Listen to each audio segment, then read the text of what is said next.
Hello everyone, this is अनमोल। तो आज की वीडियो में हम डिस्कस करने जा रहे हैं कि जो हमारा एम्प्लॉयर है, जिस कंपनी के साथ हम काम कर रहे हैं, कैसे हम पता कर सकते हैं कि हमारी वो हेल्प करेंगे या कैसे उनसे बात करें। इसका जो सिंपल आंसर है वो तो यही है कि हमें अपने मैनेजर से या एचआर से बात करनी पड़ेगी। बट कहीं ना कहीं किसी और पर्सन का एक्सपीरियंस की हेल्प कर सकता है कुछ प्रॉब्लम्स को अवॉइड करने में। हम उसी को समझते हैं। मैं आपके साथ अपना एक्सपीरियंस शेयर करूंगा। बिल्कुल रियल एक्सपीरियंस है भाई। मैं खुद इंटेरियो से मूव होकर आया हूँ। मैं आया था मई में, तो मुझे कुछ टाइम तक साल हो जाएगा इस प्रोविंस में। तो मैंने क्या ऑब्जर्व करा, तो हर एक चीज़ को मैं डिटेल में बताऊंगा। अगर आप वीडियो को एंड तक देखोगे काफ़ी सही इन्फॉर्मेशन मिलेगी एंड आप सही टाइम पे सही डिसीजन ले सकोगे। सभी हार्ड वर्क कर रहे हैं, बट हम चाहते हैं कि जो उसका टाइम पीरियड है थोड़ा सा कम हो जाए, क्योंकि वर्क परमिट हमारा 3 साल का होता है। जैसी भी सिचुएशन बनी हुई है अभी, काफ़ी वैल्यूएबल टाइम है हमारा। तो फर्स्ट ऑफ ऑल हमारा स्टेप होता है जॉब अप्लाई करना, जिसको हम इंडीड पे अप्लाई कर सकते हैं। फिर उसके बाद आती है हमारी इंटरव्यू। तो भाई मैंने काफ़ी जॉब्स अप्लाई करी थी नोवा स्कॉशिया में, एंड जब मैं इंटरव्यू में था जब मैं अपनी शिफ्ट लगा रहा था, मुझे एक कॉल आई। उन्होंने कहा कि ऐसा करके हमने आपका रेज्यूमे देखा है, तो उन्होंने कहा कि वो हमारी ऑनलाइन इंटरव्यू लेना चाहती हैं।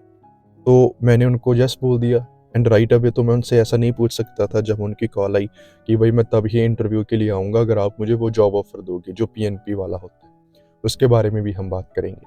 तो फिर एक बार तो हमने कहना ही था ना, वो तो फिर काफ़ी रूड हो जाएगा। आप डायरेक्ट मैनेजर को बोल रहे हो कि भाई तब ही इंटरव्यू के लिए आऊँगा अगर आप मुझे पहले ये आंसर करोगे।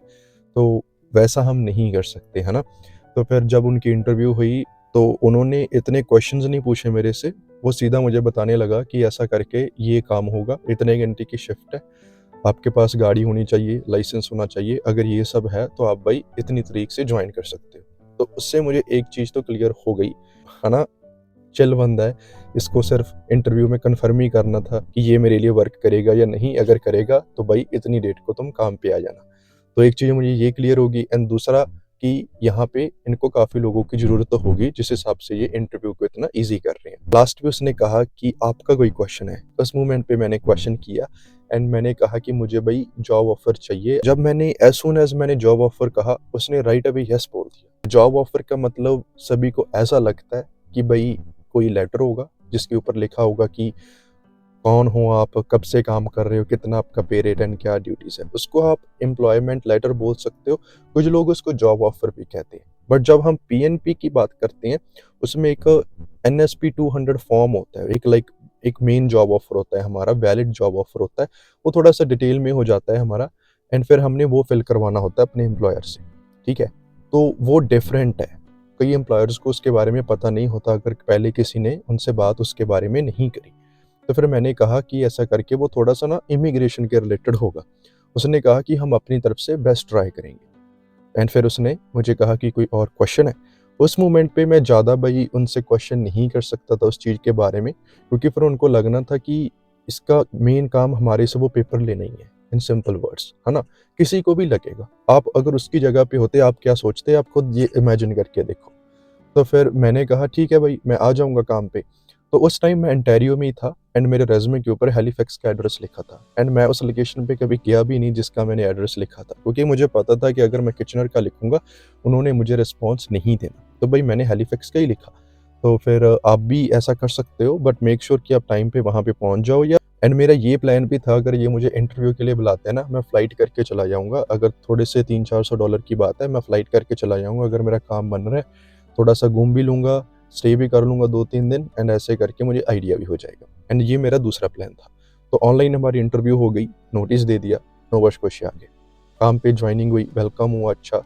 सबसे बढ़िया चीज़ मुझे लगी कि वहाँ पे काफ़ी अच्छे पैसे मुझे बनने शुरू हो गए। कहीं न कहीं मुझे लगा कि यार अच्छा किया मैंने मूव होकर, कि तो काफ़ी कोवर्कर्स मिले, तो 1-2 भाई इंडिया से दिखे, उनसे बात करी। कुछ कह रहे थे दे देंगे, कुछ कह रहे थे कन्फर्म करो। फिर उसके बाद एचआर की मुझे मेल आई थी कुछ डॉक्यूमेंट्स के लिए। फिर मैंने उसी से क्वेश्चन पूछ लिया, क्या आप मेरी हेल्प कर दोगे? उसने कहा डोंट वरी, तुम टेंशन ही मत लो, जितने भी एम्प्लॉइज़ हमारे साथ काम कर रहे हैं, हर एक की हमने पीआर करवाई है। तो उस मोमेंट पे इतनी खुशी हुई मुझे कि यार मैंने अप्लाई करा, मुझे जॉब मिल गई। या यही मेरी जर्नी थी? इसके बाद अभी कहानी बाकी है। तो फिर मैंने कहा ठीक है, आई एप्रिशिएट दैट कि आप हेल्प कर रहे हो। तो फिर 2 हफ़्ते हुए, फिर मैंने उनको फॉर्म भेज दिया अपनी मैनेजर को कि भई ये पीडीएफ है, ये मुझे फिल करवा के दे दो। फिर थोड़े टाइम के बाद ही मुझे पता लगता है कि वो फॉर्म वो फिल ही नहीं कर रहे। फिर मैंने अपनी एचआर को बोला कि तुम ही तो मुझे कह रही थी भई कि ऐसा करके बहुत एम्प्लॉइज़ की पीआर हुई है, अभी क्या हो गया? उसने कहा कि हम ये वाला नहीं देते, हम तो भई एक एम्प्लॉयमेंट लेटर देते हैं, वो नॉक बी वाला हिसाब सा एंड बाकी सभी स्टूडेंट्स यहीं से ग्रेजुएट हैं। जब उसने कहा यहीं से ग्रेजुएट है, तो फिर भई एक चीज़ मुझे क्लियर हो गई कि सभी नोवा स्कोशिया एक्सप्रेस एंट्री में फ़ाइल लगा रहे थे, जिसके लिए मैं एलिजिबल नहीं हूँ क्योंकि मैं नोवा स्कोशिया में नहीं पढ़ा। तो फिर वहाँ से हो गई मिसअंडरस्टैंडिंग कह लो, कम्युनिकेशन प्रॉब्लम, बट मुझे ना फ़ील हो रहा था कि यार इतना जल्दी मुझे लग नहीं रहा कि काम हो जाएगा, है ना? तो फिर वैसे ऐसा सोचना नहीं चाहिए, हमेशा हमें पॉज़िटिव रहना चाहिए, कुछ केसेज़ में हो भी जाता है। बट कई बारी कुछ सर्कमस्टांसेस, कुछ इंसिडेंट्स ऐसे होते हैं आपकी लाइफ़ में कि आपको जल्दी यकीन नहीं होता। तो फिर उन्होंने जवाब दे दिया कि भई हम ये फॉर्म नहीं फिल करेंगे। मुझे काम भी अच्छा लगा, पैसे भी अच्छे बनने लगे। तो फिर मुझे लगा कि अभी मुझे ये काम छोड़ना ही पड़ेगा। बट मैं उस काम को छोड़ना नहीं चाहता था, मैं उनके साथ पार्ट टाइम काम करना मैंने स्टार्ट कर दिया। वैसे वो पार्ट टाइम हायर नहीं करते, उनको थोड़ा-सा मेरा काम अच्छा लगा, उन्होंने कहा कोई बात नहीं भई आप पार्ट टाइम आ जाओ। फिर मैंने बाकी और जगह पे अप्लाई करना शुरू कर दिया। फिर मुझे एक कॉल सेंटर में इंटरव्यू आई, है ना? मैंने इंटरव्यू में ही पूछ लिया कि मुझे ये चाहिए, कहेंगे कि विल लेट यू नो का कोई रिस्पॉन्स ही नहीं आया मुझे। कंपनी का नाम नहीं मुझे याद आ रहा अभी। उन्होंने पूछा, उन्होंने कोई जवाब ही नहीं दिया। कहा कि ऐसा करके हम इतना डिटेल में नहीं बता सकते इंटरव्यू में, हम डिसाइड करेंगे। फिर बाद में उनका रिस्पॉन्स आया कि हमने किसी को और हायर कर लिया। फिर उस मोमेंट पे मुझे लगा कि अभी काम नहीं हो पाएगा कि यार कैसे हम बात करें, कैसे कहाँ से फॉर्म मिलेगा? बहुत क्वेश्चंस, बहुत ज़्यादा स्ट्रेस। तो फिर उस पॉइंट पे मुझे लगने लगा कि यार मैं अभी इंटरव्यू में नहीं पूछूँगा। तो वो मेरा एक्सपीरियंस था, मुझे वो सही नहीं लगा। क्योंकि कहीं न कहीं वो जॉब ऑफ़र ऐसा भी साउंड करता है यार कि बहुत उनको एफ़र्ट्स करने पड़ते हैं, ऐसा दर्शाना पड़ता है कि उनको लोकल बंदा नहीं मिला या कोई सिटीज़न नहीं मिला, जी सिर्फ़ आपको ही हायर कर रहे हैं। कुछ लोगों के लिए बहुत बड़ी चीज़ होती है एंड कुछ के लिए नहीं होती। कंपनी के ऊपर डिपेंड करता है। तो फिर मैं वेबसाइट पे गया, स्ट्रेस काफ़ी था मुझे भी, है ना? मैं बिल्कुल समझ सकता हूँ जब आप सभी क्वेश्चन करते हो, कमेंट में लिखते हो कि जॉब नहीं मिल रही, कि कैसा रहता है उस टाइम भाई, कैसे थॉट्स होंगे, बिल्कुल मैं समझ सकता हूँ, है ना? फिर मैंने इंटरनेट पे इन्फॉर्मेशन चेक करी। उन्होंने कहा कि ऐसा करके फॉरेन वर्कर्स को हायर करना चाहते हैं, जो शॉर्टेज है, जो बिज़नेस है, ग्रोथ, कुछ ऐसे कीवर्ड्स उन्होंने लिखे हुए थे। तो फिर मुझे एक चीज़ तो क्लियर होगी कि ग्रोथ भी उसी चीज़ की वो एक्सपेक्ट करते हैं जो मार्केट में नहीं हो, या फिर कुछ नया वो देखना चाहते हैं, जैसे कि नोवा स्कोशिया में वो ग्रोथ चाहते हैं। इसीलिए तो ऐसे प्रोग्राम्स बना रहे हैं एंड वो चाहते हैं कि लोग यहाँ पे आएँ एंड सेटल हो जाएँ यहाँ पे, ताकि इस प्रोविंस की ग्रोथ अच्छी हो जाए। तो ये इस प्रोविंस के बिज़नेस थे, मैंने फिर उन्हीं से बात करनी शुरू कर दी। उन वहाँ पे रेज़्यूमे ड्रॉप करने लगा, ऑनलाइन अप्लाई करा। तो फिर मुझे एक और इंटरव्यू आई एंड जब मेरी वो इंटरव्यू आई मैनेजमेंट के रिगार्डिंग थी, तो मुझे था कि ऑफ़िस वाला वर्क होगा या फिर मीटिंग्स वगैरह होगी, तो उस हिसाब से मैं काफ़ी अच्छे कपड़े पहन के चला गया फॉर्मल। तो वो तो उस चीज़ से काफ़ी इम्प्रेस हुए। उन्होंने पहले मेरे से क्वेश्चन करना शुरू करा कि आप ज़्यादा पे मत एक्सपेक्ट करो, ऐसा नहीं है कि हम आपको $26-28 पे करेंगे। तो वो इस हिसाब से ऐसा सोचने लगे। फिर उस क्वेश्चन को हमने कवर कर लिया। फिर उन्होंने क्वेश्चंस पूछे एंड फिर आखिरी में कहा कि आपका कोई क्वेश्चन है? मैं पूछने ही वाला था एंड उसने कहा आई डोंट थिंक सो। हिम्मत ही नहीं आई कि मैं उनसे क्वेश्चन कर सकूँ। मैंने कहा एक काम करता हूँ, काम तो मुझे चाहिए ही फुल टाइम। तो फिर मैंने एक बार जॉब को जॉइन कर लिया। मैंने 2 हफ्ते का वेट करा। मैंने अच्छा काम किया, मैनेजर के साथ, कोवर्कर्स के साथ अच्छे, है ना? सभी के साथ अच्छे से बातचीत करने लगा। एक अच्छा इंप्रेशन मेरा क्रिएट हो गया। 2 हफ्ते के बाद जब उनको लगने लगा कि हमें एक सही बंदा मिल गया है, मैं अपनी मैनेजर के पास गया, मैंने कहा कि मुझे एचआर की मेल चाहिए। उसने कहा कि क्यों? मैंने कहा कि मुझे क्वेश्चन है, मेरे वर्क परमिट की ना एक एक्सपायरी डेट है, ताकि मैं उस एक्सपायरी डेट को थोड़ा-सा सही कर सकूँ। मैंने इस तरीके से बात करी। तो जो कि सही है, आपका अगर वर्क परमिट एक्सपायर हो रहा है, तो डेफ़िनिटली उसको जब एक्सपायर हो जाएगा तो आप कंपनी के साथ काम नहीं कर सकते। अगर आप कंपनी के साथ ज़्यादा टाइम काम करना चाहते हो, आपको है कि हमने ज़्यादा टाइम वहाँ पे काम करना है, तो एक वैलिड आपका स्टेटस होना चाहिए एंड वो इस चीज़ को समझते हैं, है ना? जब आपका सिन नंबर 9 से स्टार्ट हो जाता है, इट मीन्स कि आप इस कंट्री के रेज़िडेंट नहीं हो, सिंपल।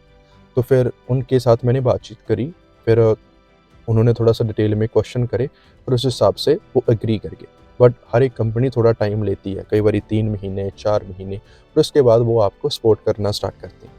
तो मेरा एक्सपीरियंस कैसे सही रहा कि मैंने भाई ज्वाइनिंग के बाद पूछा। अभी यहाँ पे कुछ लोग कहेंगे कि आप अपना टाइम वेस्ट कर रहे हो, but at the same time मैं एक आपसे और क्वेश्चन करना चाहूँगा, अगर आप इस चक्कर में कोई जॉब ही नहीं करोगे कि मैं तो भाई काम ज्वाइन ही नहीं करूँगा जब तक मुझे लेटर नहीं देते, कोई पे चेक आएगा, ना ही आपके खर्चे निकल पाएंगे, तो जब तक आपको वो दूसरी जॉब नहीं मिलती जो आप चाहते हो, आपको कोई ना कोई तो जॉब करनी पड़ेगी। एंड उसका फ़ायदा क्या होगा, थोड़ा सा एक्सपीरियंस आ जाएगा, क्या पता कोई बंदा आपको मिल जाए काम पे, वो आपको बता दे कि भाई यहाँ पे अप्लाई करो या ऐसे अप्लाई करो। यू नेवर नो, है ना, कि कहाँ से आपको इन्फॉर्मेशन मिलती है। बंदा सीखता ही रहता है, चाहे आप किसी छोटे से सीख रहे हो, अपने बड़े से सीख रहे हो। तो मैं आपको यही सलाह दूंगा, कोई भी आपको एक बार काम मिल रहा है, ज्वाइन कर लो, बाद में उनसे बात करो। अगर एग्री नहीं कर रहे, साथ साथ अप्लाई करते रहो। पहले बैठोगे तो दिमाग खराब हो जाता है, ऐसा सोच के कि क्या बनेगा, कैसे होगा। तो मैं जब उस मोमेंट को याद करता हूँ ना, सोचता हूँ कि यार क्या क्या फेस करना पड़ रहा है ना। बट अगेन है ना, ये एक पार्ट है इस प्रोसेस का। तो इसको आप इंजॉय भी करोगे, आपको लगेगा कि देखो कैसी जर्नी रही। एंड हो सकता है कि थोड़ा सा आपको टाइम ज़्यादा लगे, हो सकता है कि 1 महीने में ही आपका काम बन जाए। ओवरऑल कंक्लूजन क्या निकली मेरे एक्सपीरियंस से, भाई मुझे इंटरव्यू के टाइम पूछना सही नहीं लगा, क्योंकि उनका इतना अच्छा रिस्पॉन्स मुझे नहीं मिल पाया। बट यहाँ पे एक चीज़ और भी मैटर करती है, कई बारी जो इंटरव्यू लेने वाला पर्सन है वो खुद आपसे ऐसा क्वेश्चन करता है, स्पॉन्सर शब्द को यूज़ करते हैं। चाहे आप इंडीड पे जॉब अप्लाई करके देखो, कई बार उनका क्वेश्चन होता है कि आपको कोई ऐसा, हमें कोई स्पॉन्सर तो नहीं करना पड़ेगा, कोई हमें कोई हेल्प तो नहीं करनी पड़ेगी या कुछ भी। तो फिर उस टाइम आप उनसे कन्फर्म कर सकते हो। बट आज के टाइम में कुछ कंपनीज इंडीड पे ये भी हाईलाइट करके लिख रही हैं, हम ऐसे किसी प्रोग्राम के मेंबर नहीं हैं या हम सपोर्ट नहीं करते। आप चाहे चेक कर लेना, काम करते जो बैंकिंग का काम होता है उन सभी बैंक्स ने ऐसा लिख रखा है। साथ कई बार क्या होता है, जब सभी इंटरव्यू देते हैं, सभी यही क्वेश्चन करते हैं, उनको फिर पता लगने लगता है कि हर एक को ये चीज़ चाहिए, एंड अगर वो नहीं देना चाहते तो वो पहले ही क्लियर कर देते हैं। तो चलो ठीक है, बंदों ने पहले ही क्लियर कर दिया, उनका टाइम थोड़ा सेव हो गया, हमारा सेव हो गया, हम कहीं और पे ट्राई कर लेते हैं। एंड देखो, जैसे कि मैंने पहले कहा कि वर्क परमिट की एक्सपायरी डेट है, इट मीन्स कि आप उतना टाइम ही वहाँ पे काम कर सकते हो। कोई कंपनी क्यों चाहेगी, अगर आप अच्छा काम कर रहे हो, कि आप वहाँ से काम छोड़ो।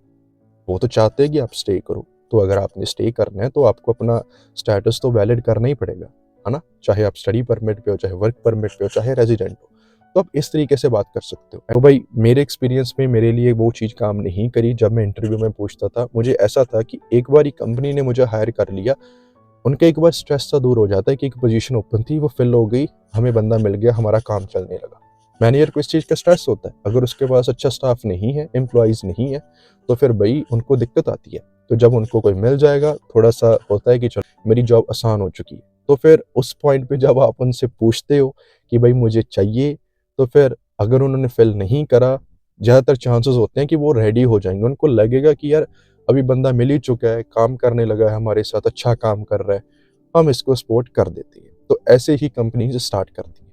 तो इसमें कोई बहुत बड़ी रॉकेट साइंस नहीं है ये, ठीक है। तो बात करो, थोड़ा सा कॉन्फिडेंस रखो, एंड हमेशा अपने मैनेजर एंड आप एचआर से पूछो।